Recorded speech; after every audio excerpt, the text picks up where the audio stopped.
کارگل سے پاکستانی قابضین کا قبضہ ختم کرنے کے لیے جب بھارت نے بڑے پیمانے پر ایئر فورس استعمال کرنے کے ساتھ ساتھ اپنی بحری اور بری فوج کو پاکستان کی سرحدوں کی طرف بڑھنے کا حکم دیا تو پرویز مشرف گھبراہٹ کا شکار ہو گئے۔ انہوں نے ایک مرتبہ پھر وزیر اعظم سے اجازت حاصل کیے بغیر خفیہ طور پر ایٹمی ہتھیار جارحانہ پوزیشن پر پہنچا دیے۔ اس حوالے سے صدر کلنٹن نے 4 جولائی 1999 کو واشنگٹن میں وزیر اعظم نواز شریف کے ساتھ ملاقات میں پوچھا، کیا آپ نے پاکستان ایٹمی میزائل فورس کو کارروائی کے لیے تیار ہونے کا حکم جاری کیا ہے؟ نواز شریف نے کہا ایسا نہیں ہے۔ محمد نواز شریف نے بعد میں بتایا کہ ایٹمی ہتھیاروں کی نقل و حرکت کے بارے میں امریکی صدر بل کلنٹن نے انہیں 4 جولائی کی میٹنگ کے دوران بتایا، کیونکہ انہیں متعلقہ امریکی حکام نے سیٹلائٹ امیجری کے ذریعے حاصل ہونے والی شہادتوں کی بنیاد پر پاکستانی ایٹمی ہتھیاروں کی نقل و حرکت کے بارے میں بتایا تھا۔ وزیر اعظم نواز شریف نے انہیں بتایا کہ انہیں اس بات کا کوئی علم نہیں، گویا جنرل پرویز مشرف نے کارگل خفیہ کارروائی کے ذریعے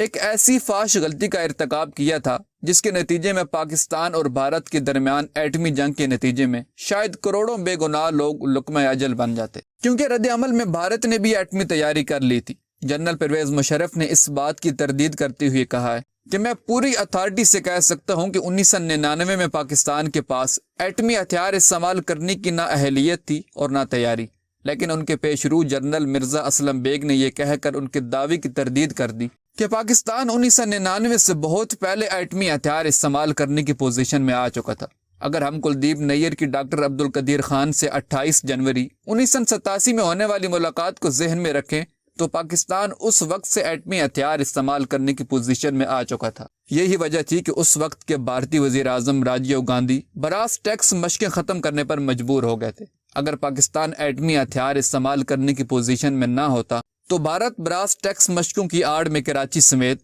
صوبہ سندھ کے بہت بڑے علاقے کو پاکستان سے کاٹ کر اس پر قبضہ کر لیتا۔ دوستو، اگر آپ کو ہماری یہ انفارمیٹیو ویڈیو پسند آئی تو پلیز اس چینل کو سبسکرائب کر دیں۔ جزاک اللہ۔